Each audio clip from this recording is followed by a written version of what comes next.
ఘనంగా సర్వసభ్య సమావేశం. నిజాంపట్నం మండల పరిషత్ కార్యాలయంలో ఈరోజు బుధవారం ఎంపీడీఓ ఎన్ నాగలక్ష్మి అధ్యక్షతన నిర్వహించిన మండల సర్వసభ్య సమావేశంలో ముఖ్య అతిథిగా పాల్గొన్న ఎంపీపీ మోపిదేవి విజయ నిర్మల హరనాథ్ బాబు సభను ఉద్దేశించి వారు మాట్లాడుతూ పంచాయతీ నంబర్ దగ్గర నుంచి సర్పంచుల వరకు ఎంపీటీసీల నుండి ఎంపీపీ వరకు ప్రతి ఒక్కరూ బాధ్యతగా పనిచేయాలని, అలా పనిచేసిన వ్యక్తి ప్రజల హృదయాల్లో నిలుస్తారని, మనల్ని నమ్మి ఎన్నుకోబడిన ప్రజలు తమ కష్టసుఖాలు చెప్పుకోవడానికి వస్తే బాధ్యతగా విని వారికి న్యాయం చేయాలని తెలిపారు. ప్రతి ఒక్కరికి త్రాగునీరు, వైద్యం, విద్యుత్తు, విద్య ఈ 4 ముఖ్యమైన అవసరాలని వాటిని తీర్చడానికి మనమే ప్రజల్లో మమేకమై కష్టపడాలని, ఆ విధంగా చేసిన ప్రతి వ్యక్తి అందరి హృదయాల్లో చిరస్థాయిగా నిలిచిపోతారని అన్నారు. ఉద్యోగాన్ని బాధ్యతగా నిర్వర్తించిన వ్యక్తిగా మన ఎంపీడీఓ నర్రా నాగలక్ష్మి, తహసీల్దార్ జవహర్ బాబు మండలంలోని ప్రతి ఒక్కరికి దగ్గరయ్యారని, వారిద్దరూ ఈరోజు ట్రాన్స్ఫర్ అయ్యి వేరే చోటుకు వెళ్లడం మనందరికీ బాధాకరమే అయినా ఉద్యోగాల పరంగా వారి యొక్క బాధ్యత అని తెలిపారు. మనలో ఒకరిగా ఎంతకాలం ఉండి పనిచేసినా వారికి మనమందరం కలిసి చిరు సన్మానం చేసుకుందామని ప్రతి ఒక్కరిని కోరారు. అందరూ కలిసి ఎంపీడీఓ, ఎంఆర్ఓలను ఘనంగా సన్మానించారు. ఈ కార్యక్రమంలో అన్ని శాఖల ఉద్యోగస్తులు, పంచాయతీ సర్పంచులు, కార్యకర్తలు పాల్గొన్నారు.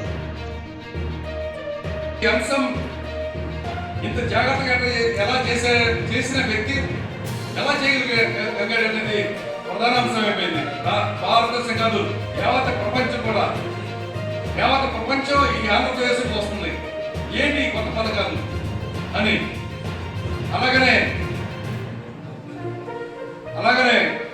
నగరం కానీ, పొన్నూరు కానీ, బాపట్ల కానీ మన సరౌండింగ్స్లో ఏదో మీరు వస్తుంది, అక్కడ ట్రాన్స్పోర్ట్ చేసినందుకు కూడా వాళ్ళకి ట్రాన్స్పోర్ట్ అమౌంట్ కూడా రైతుకి అకౌంట్లోనే పడిపోతుంది. కావున మన రైతు సోదరులు తెలియజేయాలి. 3,160 ఇంటి పట్టాలకి రిజిస్ట్రేషన్ చేయమని గవర్నమెంట్ ఆదేశాలు ఇవ్వడం జరిగింది.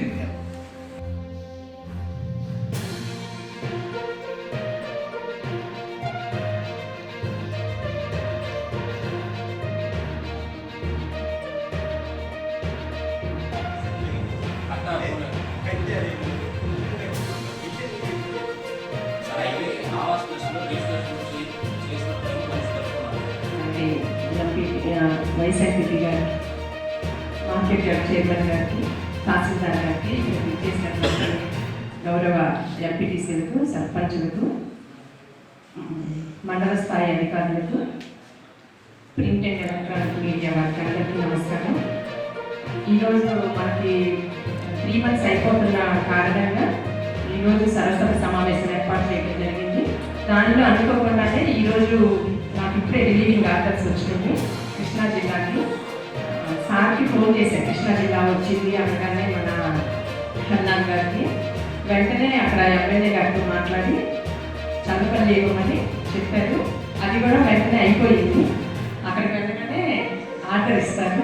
కృష్ణా జిల్లాకి వెళ్ళిన తర్వాత మండలం అలాట్ చేస్తారు.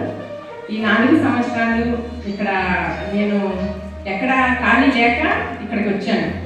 మన జిల్లాలో వెల్దుర్తి ఒకటి ఉంది, నగరం ఒకటి ఉంది, నిజాంపట్నం ఒకటి ఉంది.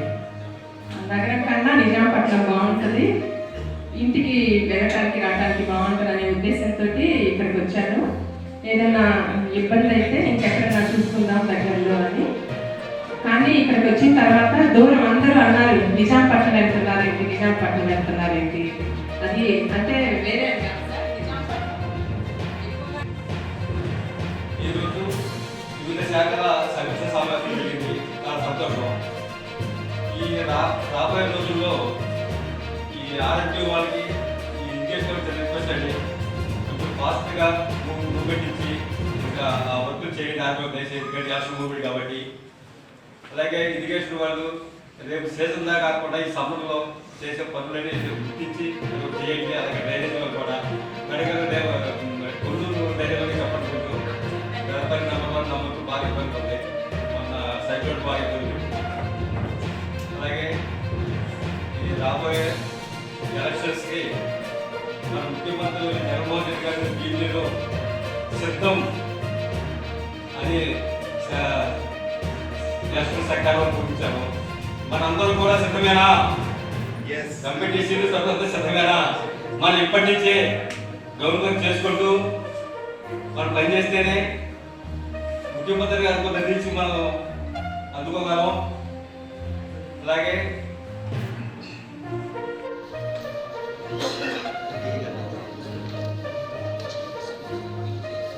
బడ్జెట్ వస్తాయి.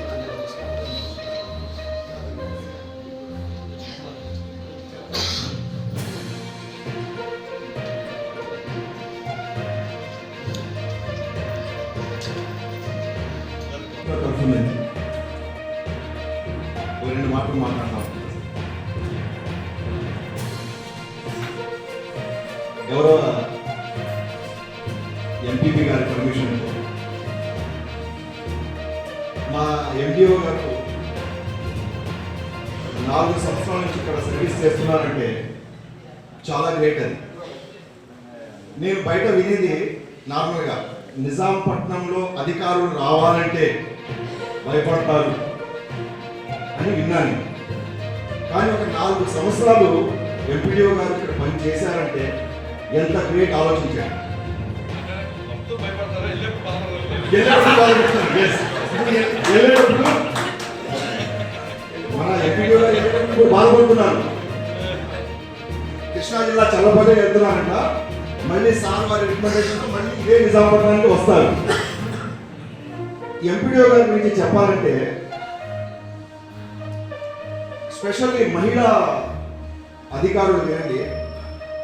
ఒక మహిళగా ఉండి ఉపాధి హామీ పనులు జరిగేటప్పుడు నగరం మండలం నుంచి నిజాంపట్నం మండలంకి బార్డర్ బావాజీపాలెం గ్రామం.